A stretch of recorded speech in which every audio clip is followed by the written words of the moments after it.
présenter mes hommages les plus chaleureux à son Excellence, Monsieur le Président du Burkina Faso, Monsieur le Président Ibrahim Traoré. Remercier Monsieur le Premier ministre et tout son gouvernement pour l'accueil chaleureux qui nous a été réservé depuis notre arrivée.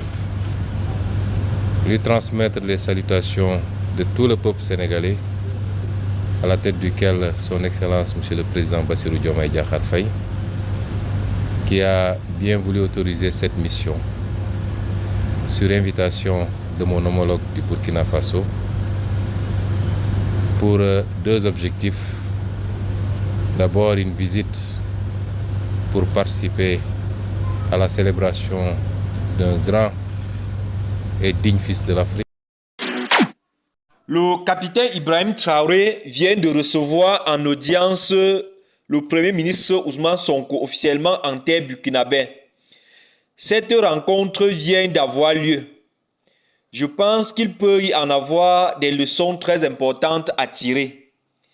À titre de rappel, le capitaine Ibrahim Traoré est le président de la transition du Burkina Faso et Ousmane Sonko, le Premier ministre du Sénégal, figure politique sénégalaise et leader du PASTEF.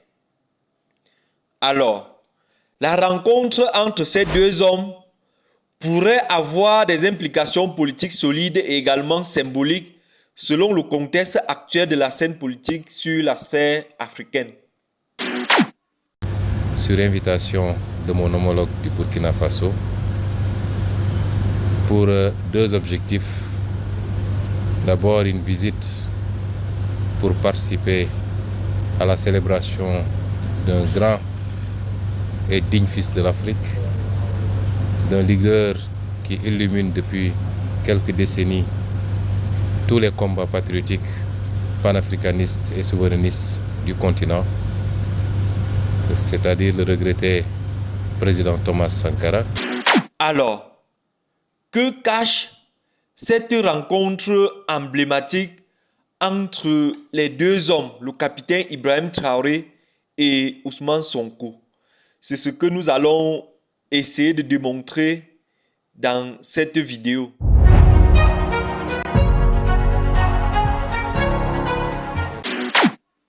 Nous avons en premier lieu le renforcement des alliances panafricaines et anti-impérialistes.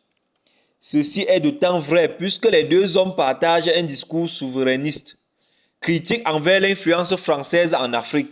Lors de leur rencontre, les deux hommes ont parlé de la coopération militaire, notamment dans le cadre de la lutte contre le terrorisme au Sahel. Ils ont également mentionné le volet de la coopération économique qui permettra sans doute, chers internautes, d'avoir les outils nécessaires pour mieux développer ces deux pays. Monsieur le Président du Burkina Faso, qui nous a accordé un long entretien pendant lequel nous avons pu passer en revue un certain nombre de problématiques. D'abord sécuritaire, et je tiens au nom du président Bassirou Diomaye Faye à transmettre à tout le peuple burkinabé la solidarité du peuple sénégalais face à cette épreuve qui lui est imposée, qu'il n'a pas choisi, mais qui lui a été imposée. Cette rencontre choc et mémoriale marque enfin le rapprochement du Sénégal des pays de l'AES, parmi lesquels le Burkina Faso, le Mali et le Niger, qui forment ce que nous appelons aujourd'hui l'Alliance des États du Sahel.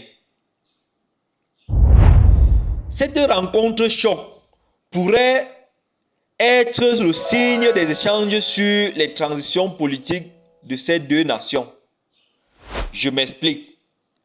Nous le savons tous, chers internautes, Ibrahim Traoré du Burkina Faso incarne une transition militaire soutenue par son peuple, comparé à Ousmane Sonko, qui représente à son tour une opposition populaire électorale ayant renversé l'ancien système du président Macky Sall.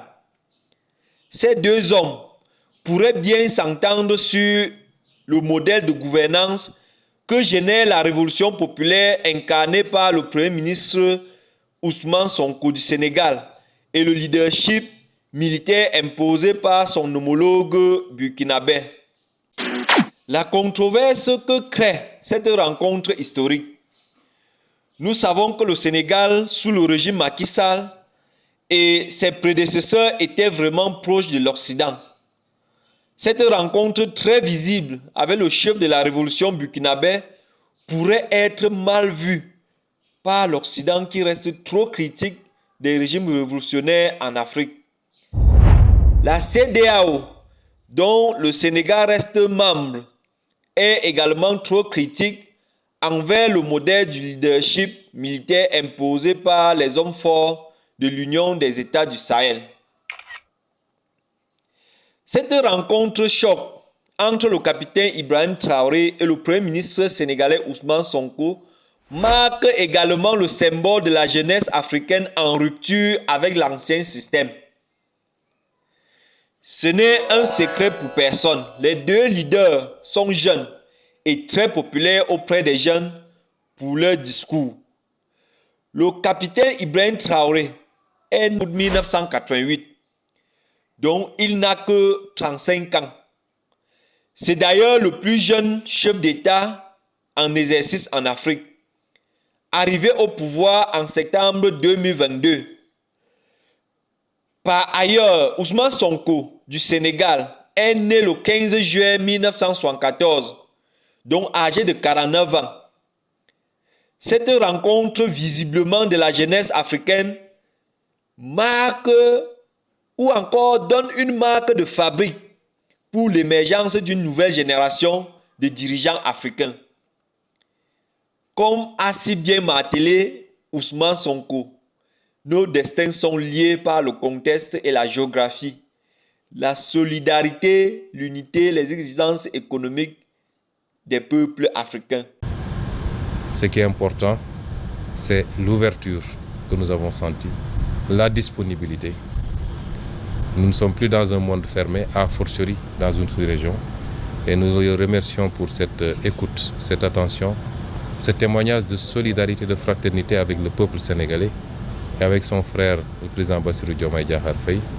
Et nous sortons de ce palais totalement satisfaits et réconfortés quant à l'avenir de la collaboration entre nos deux pays. Nous sortons de cette rencontre très satisfaits des discussions et de la collaboration entre nos deux pays et réconfortés quant l'avenir de nos deux États. Tels sont les mots de fin du Premier ministre sénégalais Ousmane Sonko envers son homologue burkinabé Ibrahim Traoré. Si je peux me résumer, chers internautes, le tête-à-tête entre le capitaine Ibrahim Traoré et le Premier ministre Ousmane Sonko donne un signal fort à toute l'Afrique. La rencontre entre ces deux hommes cache un élan de coordination des énergies, d'abord pour la lutte contre le néocolonialisme, et également des nouveaux partenariats économiques et sécuritaires en Afrique. Ceci ne va pas sans doute être apprécié par les grandes puissances occidentales. Dans tous les cas, cette rencontre montre bien qu'un nouveau vent souffle en Afrique et chaque Africain conscient doit impérativement suivre à la lettre les actions de ces deux hommes pour une Afrique libre et prospère. Merci d'avoir suivi ce contenu. Si vous êtes passionné par l'agriculture et ses activités connexes sur le continent africain, je vous invite à vous abonner.